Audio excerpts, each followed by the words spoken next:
Welcome back, everyone. This is the Oracle Eyes, the Timeline Pirates. So as we get into things here, I'm going to start out with another screenshot from Stellarium. And this is a free online program you can find for yourself to verify everything, once again, that I'm going to show you in this video. So as we start out, I just want to remind everyone that the overarching goal throughout all of the things that we're showing you, especially in this video, is to learn more about the truth, about the law that we've all unknowingly been put under here. This is about freedom. It's about seeing things from a brand new perspective with the help of this very powerful tool we found that we're calling the Oracle, or the real all-seeing eye. So if you haven't seen our previous video series where we first unveiled this discovery, we did so in a video series called Jesus Starring Orion and Sun. It's going to turn out to be a really good intro for some of the things we're going to pick up on in this video. So if you haven't seen it yet, I recommend that you check it out first. All right, so as we get started, you may remember that when we were taking a look at the path of the sun and its travels throughout the year in the Northern Hemisphere, we began at what we commonly celebrate as New Year's Day and watched the journey month over month of the sun going forward. And we noticed that in January, February, and March, the sun was right on the north-south meridian line. That's that green line running in the middle of the image from the south, right? So if you're in the Northern Hemisphere and you're looking due south, if you run an imaginary line from the Earth's horizon up above your head, you're going to run into the North Star, called Polaris. And if you follow Polaris as far north as you can on Earth, you are going to land exactly at the furthest point on Earth that you can, north, hence the name North Pole. So looking due south, this very special place in the sky, remember, is this special crossing point of the north-south meridian line with this red arc that you can see on the image, which is the ecliptic, or the zodiacal belt. And remember, this is where all of the known zodiac constellations, including the sun, the moon, and all the known planets, this is where they travel. Everything rising in the east and then setting in the west. So this is a very special crossing point, and we noticed as we're getting back to the travel of the sun here, that in January, February, and March, the sun was still lined up on the north-south meridian line, but it prompted some further investigation into the tradition of April Fool's Day, when we noticed that on April 1st in the Northern Hemisphere, at high noon, the sun at its zenith had jumped off the cross of the ecliptic for the first time in the past 3 months. So remember, we looked in History.com's website and took a look at the tradition of April Fools and what they had to say, and found that it tied to the changeover from the Julian calendar to the Gregorian calendar. So a quick reminder, the Gregorian calendar is so named because Pope Gregory was the Pope at the time. So the head of the Roman Catholic Church, in other words, this calendar was authored and implemented by the Roman Catholic Church and given the name, the Gregorian calendar. The Gregorian calendar, remember, is the AD designation, our current timeline that we are currently existing on still today. Anno Domini is what AD represents, and Anno Domini translates to the year of our Lord. And the year of our Lord is the year of Jesus Christ, right? Because that is what the Gregorian calendar synced our existing timeline that we still exist on currently to the life or the story of Jesus Christ. Okay, so with that background and knowing that April Fools is tied in here, we're going to lay out some more background as we get into another mind-blowing discovery that we have to share with you. And it does relate to this getting my attention, right? That the sun has jumped off the north-south meridian line in the ecliptic, that very important crossing point, and the tradition of April Fool's Day and the changeover with the Gregorian calendar. All right, so as we go further, some important things that you want to know about the Julian calendar, or the older calendar that came before the Julian calendar, is important to take a look at this point, because it ties in to the mind-blowing discovery that we have to share with you.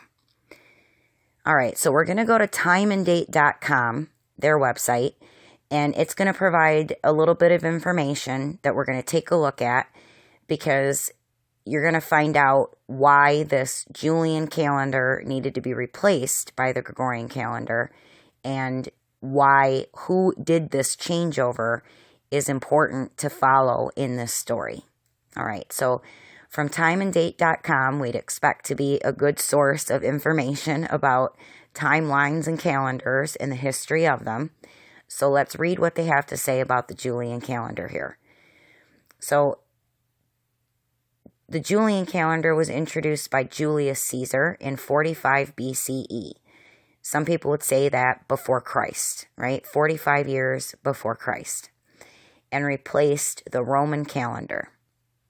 So some things that you want to know first about Julius Caesar. This was the first Roman Caesar who was deified. What does that mean? It means made a god. So let's back up here and give you some information about Julius Caesar.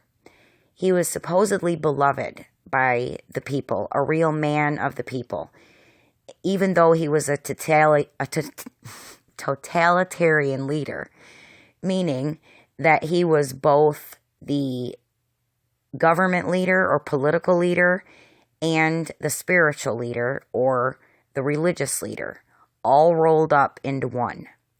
But because he was a man of the people, he was extremely popular with the Roman Empire and its subjects, and this later led to, for the first time, the Roman Senate sanctioning this Caesar, this man, Julius Caesar, to become a god. Now keep in mind, this would not be something that we would kind of think of as becoming a god the same way in the modern mind that we would interpret that today. That's not what the Romans had in mind then. But we are going to find out what they did have in mind pretty quickly here. So, Julius Caesar, being the first Roman Caesar who was deified, was only the first in many Caesars after him that followed this act. They became state-sanctioned gods. Okay? So I want to let you know about all of that as we're getting into the Julian calendar and the history of it, because this means then that the Julian calendar, so named after Julius Caesar, means that we're looking at God's calendar, right? Because Julius Caesar was made a god. So you want to keep that in mind from that perspective as we're going forward here. So here's what timeanddate.com has to say about the history of the Julian calendar. The Julian calendar's predecessor, the Roman calendar, was a very complicated lunar calendar, and it goes on to say that it ended up needing a group of people to decide when days should be added or removed in order to actually keep this calendar in sync with astronomical seasons marked by equinoxes and solstices. So sounds like a mess, right? So they decided to do this first solar calendar change. It goes on to say on timeanddate.com, in order to create a more standardized calendar, Julius Caesar consulted an Alexandrian astronomer named Sosigenes. Okay, I'm going to stop there because what this doesn't tell you, and it should, it's important to note, that the Alexandrian astronomer Sosigenes was a astronomer who was Egyptian. This was during the Ptolemaic dynasty in Egypt. So that's important to know, the tie-in to the Egyptians. Okay, so it goes on to say, they created a more regulated civil calendar, a solar calendar based entirely on Earth's revolutions around the sun, also called a tropical year. It takes our planet on average approximately 365 days, 5 hours, 48 minutes, and 45 seconds to complete one full orbit around the sun. So just those last two sentences, we were also given the entire heliocentric model of the universe with this, right? Which is that everything in our solar system, including Earth, revolves around the sun. The Earth itself is spinning, right, around its axis, and then everything that is revolving around the sun is also shooting through space at thousands of miles an hour at the same time. So there's 3 different motions given to us in this heliocentric model of the universe. And we're also going to find out who is giving us this heliocentric model at the same time. But this is what's given to us in just these last 2 sentences. Keep that in mind. All right, so it goes on. This is where we're going to get a little bit slower in untangling things here, because what we're going to find out is that this information is meant to be confusing, and it's actually been occulted, and there's a huge reason why. We're going to find out. It ties into our mind-blowing discovery. So, introducing leap years, it goes on to say, a common year in the Julian calendar has 365 days divided into 12 months. So that's pretty close to what we have today, right? It also says in the Julian calendar, every 4 years is a leap year, with a leap day added to the month of February. That also sounds familiar, right? That's what we have today. Now, this is where things get a little confusing. At the time, February was the last month of the year, and leap day was February 24th. And we remember that February was the last month of the year at the time because, remember, that's why April Fool's Day, that tradition, got started. Because the spring equinox, or what was around April 1st, was what was counted as the new year before. And that's why you were an April Fool, if you didn't know that that was moved to January with the changeover in the Gregorian calendar. But it doesn't tell you any of that, right? Okay. It goes on to say, however, leap years were not observed in the first year after the reform due to a counting error.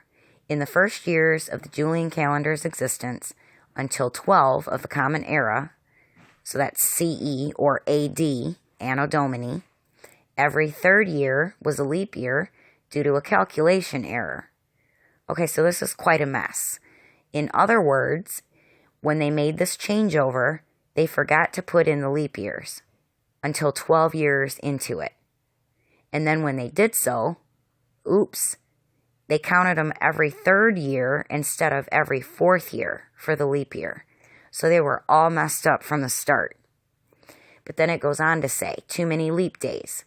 The Julian calendar's formula to calculate leap years produced a leap year every 4 years. And that's what we have today, right?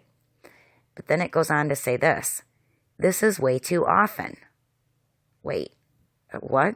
How can that be way too often when that's what we have today with how we calculate leap years, right? Okay, so we're going to get back to this. And eventually, it goes on to say, the Julian calendar and important religious holidays like Easter were several days out of sync with the fixed dates for astronomical events like equinoxes and solstices. Okay, so they really had a challenge with this. There's more sources that you can find that tell you that they were really trying to line things up with this calendar and reform it, and just kept failing. All right, so now going on to say that this reform, the Julian calendar, was to realign things with the sun. Now, the introduction of the Gregorian calendar allowed for the realignment with events like the vernal equinox and the winter solstice. The solution to this error was to replace the Julian calendar with the Gregorian calendar in 1582. All right, so the last thing I want to point out from the next paragraph, the Julian calendar in modern society, although the Gregorian calendar has become the international civil calendar, the Julian calendar was still used by some countries into the early 1900s. So let's stop there. That's a long time, from 1582 to the early 1900s, to implement the Roman Catholic Church's new Gregorian calendar. Okay, I just wanted to point that out first. Now, this next paragraph, this is where there's an extra layer of confusion added, at least when most people are taking a look at this. But it's also, when we are going to go through this and untangle it, going to lead to a whole lot of clarity, as you're going to see going forward here in the video. So the Julian period for astronomers. Let's go through this. The Julian period, or the Julian day system, provides astronomers with a single system of dates that could be used when working with different calendars to align different historical chronologies. So let me stop there. This Julian day system, although it's based on the Julian calendar, it is not the same thing. And that's intentionally confusing with naming it almost exactly the same thing. But I'm pointing out that it's not interested in all of the world's different regions' ways of keeping a calendar, whether they're accurate or inaccurate, whether they're based on, certain rulers' reigns or lunar cycles or the sun.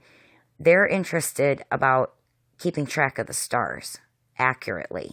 That's what the Julian day system was designed for. But it doesn't really say that here. Okay, so we're going to keep going.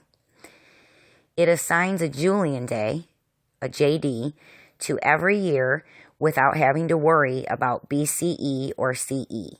In other words, they don't have to worry about a historical designation of a timeline that's before Christ or AD or Anno Domini, the year of our Lord. Okay, so it was invented, this Julian day system, by French scholar Joseph Justus Scaliger in 1583. So right at exactly the same time of the Gregorian calendar being implemented by the Roman Catholic Church in 1582, right? No coincidence, as you're about to find out. Who proposed that the Julian period start at noon on January 1st, 4713 BCE of the Julian calendar and lasts for 7,980 years. Okay, so now let's take a look at a couple of more things that we want to plug in here for the background information as we go forward. What else you want to know about Julius Caesar and many Caesars after him as well is that the religious side of his leadership carried with it the title of Pontifex Maximus. So what is Pontifex Maximus? Well, you can read on Wikipedia that in Latin, Pontifex Maximus is greatest priest. The Pontifex Maximus was the chief high priest of the the College of Pontiffs in ancient Rome. Now, over time, even though specifically Julius Caesar, in his story that we're given in history, he was supposedly beloved by the people of the Roman Empire, over time, people in the collective, pretty much all over the world, woke up and realized, it's probably not a good idea that we have a totalitarian leader who has both state or political power, military power, in other words, along with church or religious or spiritual power. The law, in other words, all rolled up into one person or one leader. So over time, things like a system of democracy, right, that came out of the Roman system, and then, here in what we commonly call America, our modern day system of government, splitting, supposedly, right, that's what we're all taught, the institutions of church and state. So when this happened, the title and some duties that were kept occulted went their separate ways as well. But when you follow their path through history, you can find out where things land and where things then come together again. So the title Pontifex Maximus, no longer being associated with a state or political leader, right? Where did that title go throughout history? Well, it went with the Roman Catholic Church. Nowadays, it went with the Pope. Now, considering that deified Caesars were made God, and they were state-sanctioned gods at that, and then later through time, through history, right, these offices that once were held together were split into two. And even though most Roman Catholics that practice Christianity, they're probably not even thinking most of the time that the Pope's role, even in modern day, is to be what is called the Vicar of Christ, which is, in other words, the stand-in for Jesus Christ on earth today. Jesus Christ being God to most practicing Christians. So this would be God on earth in the Pope, right? This is why this is so important to understand about whose law it is that we're actually under unknowingly. Another fact I want to tie in here, you can find on Wikipedia to research the Vatican Advanced Technology Telescope to get started. And you can learn that the Pope has a very high-powered telescope, not in Vatican City or Rome or in anywhere in Italy, but in fact in the southwest desert of what we commonly call America, in Arizona. Now that's interesting to know, huh? And brings up definitely a question worth asking. What is the Pope doing with a high-powered telescope in the American Southwest desert? And whose land is this?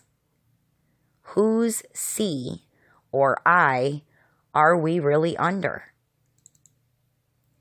All right, so all of that background takes us to setting up, showing you this mind-blowing discovery here we have to show you once again.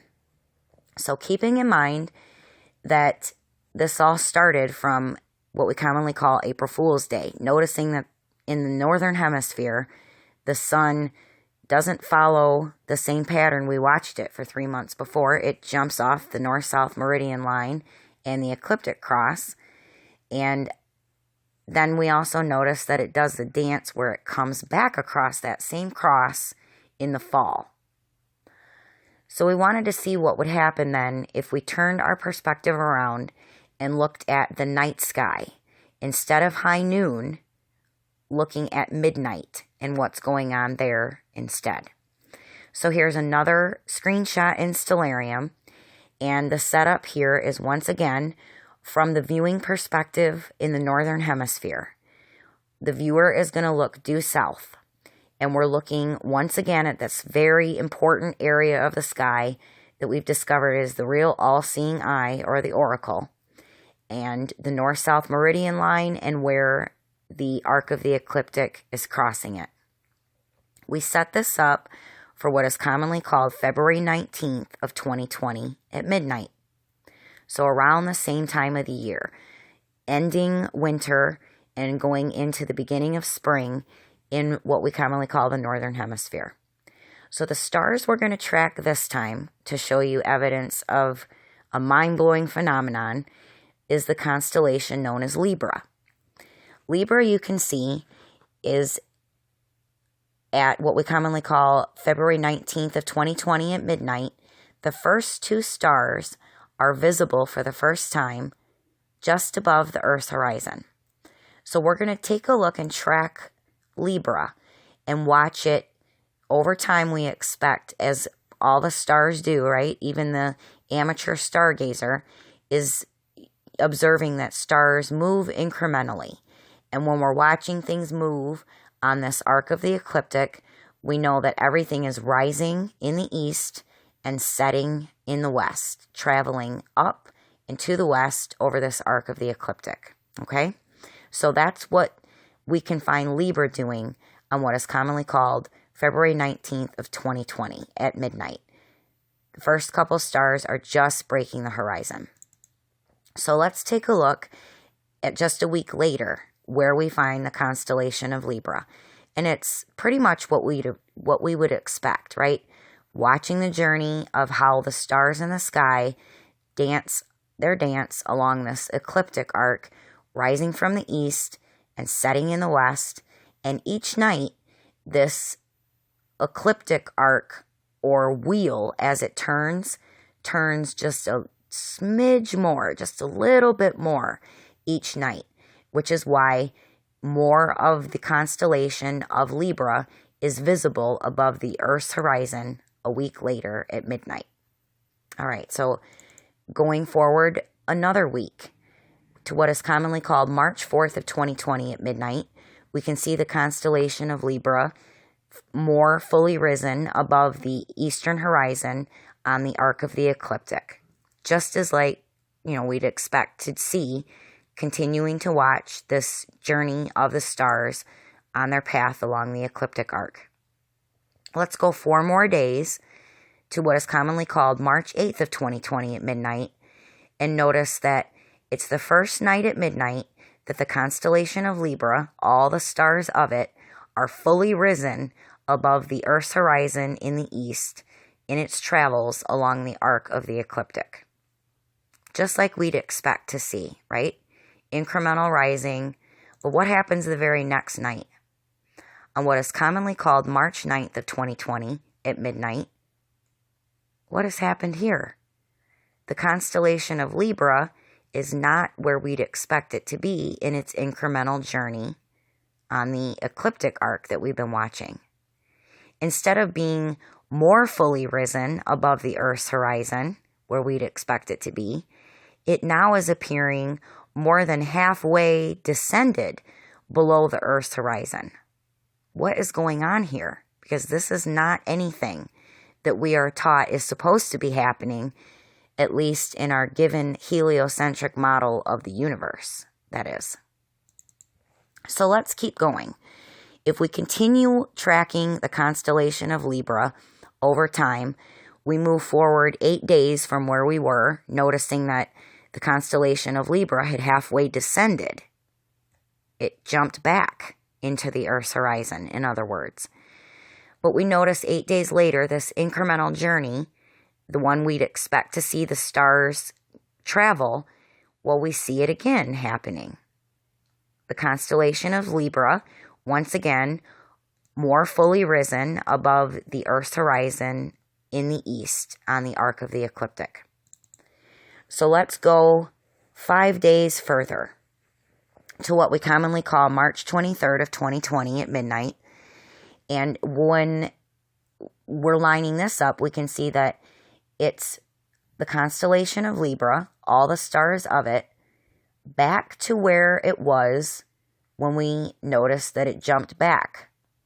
All the stars of the constellation of Libra fully risen above the eastern horizon of the Earth once again. Now, when we're looking and counting how many days this journey took, the journey back to where these stars in Libra, all of them in the constellation of Libra, where they were before it jumped back, and how long it took to get back there, took 13 days. The exact amount of days that the Julian calendar happens to be off from the current Gregorian calendar in use today. To verify that that's true, let's go back to timeanddate.com and read that, yes, The Julian calendar is 13 days behind the Gregorian calendar. Now, I'm just going to sum up what we just took a look at, because it definitely made me do a double take and blink a couple of times and rub my eyes, because what we're discovering here is the real reason why the Julian calendar, or God's calendar, was found to be inaccurate no matter what they did to try to line it up, and it had to be changed over because they made this discovery at that time. And God's calendar had to accurately reflect the reality of the real God who created this real timepiece in the sky above our heads. All right, so to sum up, we saw that on what we commonly call February 19th of 2020 at midnight, the first couple stars of the constellation of Libra were just becoming visible above the eastern horizon along the arc of the ecliptic.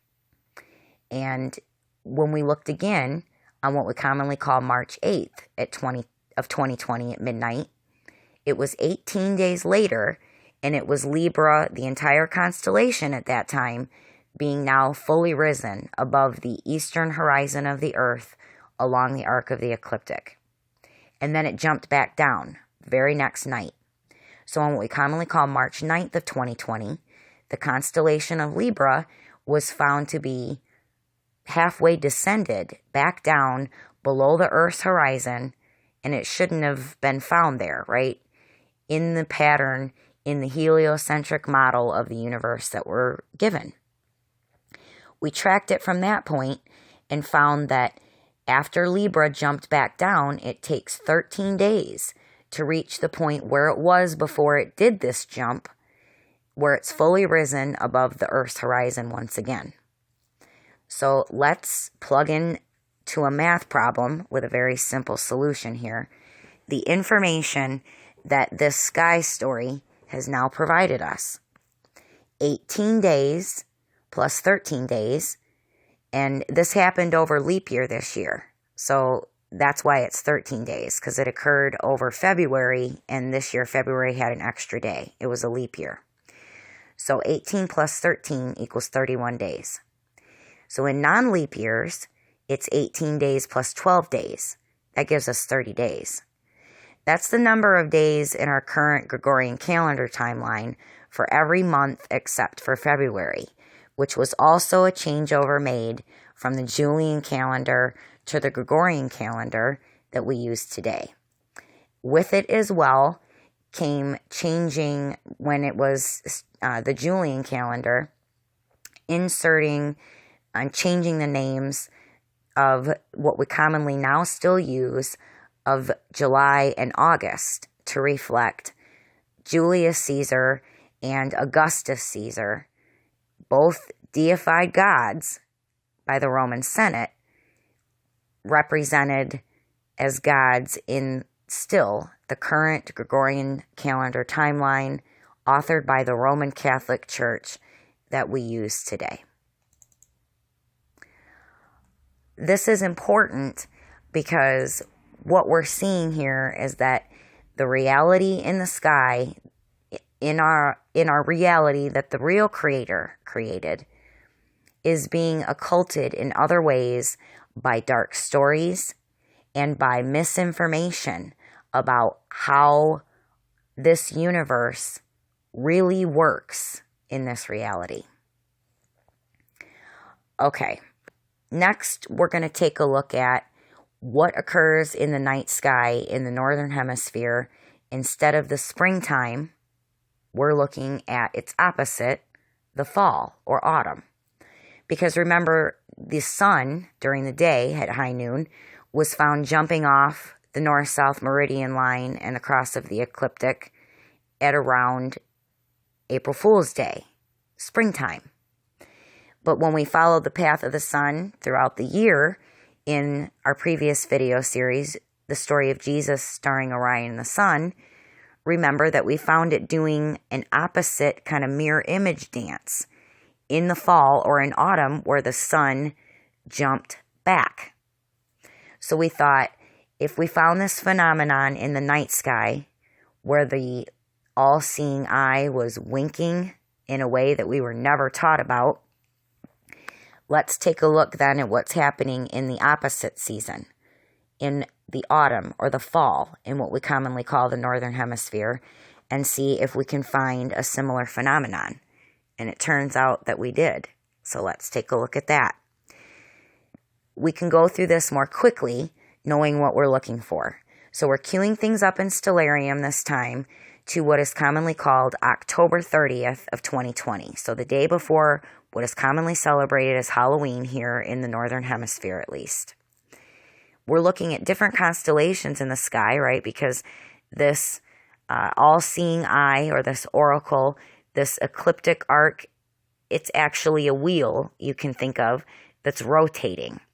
And so as it rotates throughout the year, different constellations are appearing. As you can see, we're going to track Cancer this time instead of Libra, that's appearing on the eastern horizon along the arc of the ecliptic in fall or autumn in the Northern Hemisphere. We're also going to track 3 constellations that, as you can see, even though they're below the Earth's horizon, still at this time of year in the Northern Hemisphere, Stellarium still has them labeled so you can follow their path. So we're going to track Leo, Hydra, and Canis Major. And those are the things that we're going to watch as we're going through these slides, because we're going to notice that something odd is going to be happening as we track them as well. So going forward to the next day, what is commonly called Halloween, or October 31st of 2020 at midnight, the incremental journey of the path of the stars we see again as we'd expect. Cancer's moved just a little bit higher in the eastern horizon, just above it, right? A little bit more. And the constellations of Leo, Hydra, and Canis Major are still not in view of the Northern Hemisphere viewer's perspective, but we can still see they are still traveling incrementally up and to the west on their journey following the arc of the ecliptic. So as we go forward another day, just to confirm, the path of the stars is holding true to what we'd expect. Cancer, once again, a little bit further above the eastern horizon along the arc of the ecliptic. Leo, Hydra, and you can see Canis Major, Sirius, that very bright star in Canis Major, is about just halfway above the Earth's horizon at midnight on what we commonly call November 1st. But we go one more day, and something very odd is happening here. So what we commonly call November 2nd of 2020 at midnight, instead of seeing this incremental dance occur as we'd expect, we notice that the constellation of Cancer has jumped up a lot higher than it should be on the arc of the ecliptic in the east. And the constellations we've been looking at that were previously completely descended below the Earth's horizon, now the entire heads of the constellation of Leo, Hydra, and Canis Major have popped up and are available to be viewed from the Northern Hemisphere viewer's perspective. Now, that is not something that we're taught at all should be happening this time of year either. But I want you to know that this is not the same thing that we're taking a look at here as the leap year phenomenon, because they already had discovered that. Because you got to keep in mind that the reign of Julius Caesar was occurring at around the same time of the Ptolemaic dynasty in Egypt. So they had already discovered the leap year phenomenon. But we're going to get to that in another video, you'll see. But at the time that this new phenomenon was discovered, well, they had a calendar that didn't account for it, and that was the Julian calendar. So this correction had to be made, and that's the real reason we're discovering, right, for the changeover from the Julian calendar to the Gregorian calendar. It's the world that's been pulled over your eyes to blind you from the truth. That's a quote from Morpheus from The Matrix. Morpheus being the god of dreams. And he was telling a whole lot of truth through fiction. And that's exactly what these occulted men over thousands of years have continued to do. The phenomenon that we just took a look at is not described in our given heliocentric model of the universe today, anywhere. And who is responsible for giving us this heliocentric model of the universe that we are taught about in schools all over the world? Well, it's the same people who are giving us these same occulted stories that are actually describing the reality above your head, and you don't know it. It's also where they're tying things like the law that we are all under unknowingly as well. All of these things are tying together. Because we're not taught that what we've just seen, these stars, we're not taught that they retrograde. And we're certainly not taught that they suddenly do so or suddenly jump back at a certain part of the year regularly. We're definitely not taught that any stars suddenly jump forward at certain parts of the year regularly either. It turns out that the all-seeing eye winks. Who knew? We're finding out that the Holy See knew. And they laid claim to the Creator's real timepiece and all the knowledge that goes with it, and pulled the world over all of our eyes with dark stories they tied to it for us to believe, drowning us in the process in this law of the celestial sea, in ignorance and lies for a very long time. It's time to wake up and get off this hijacked timeline. The alarm clock is ringing. That's freedom you're hearing. We're going to leave things there, and we'll pick it back up in our next video as we dive into the law of the celestial sea and all of its implications for us in our next piece. Until then, be well.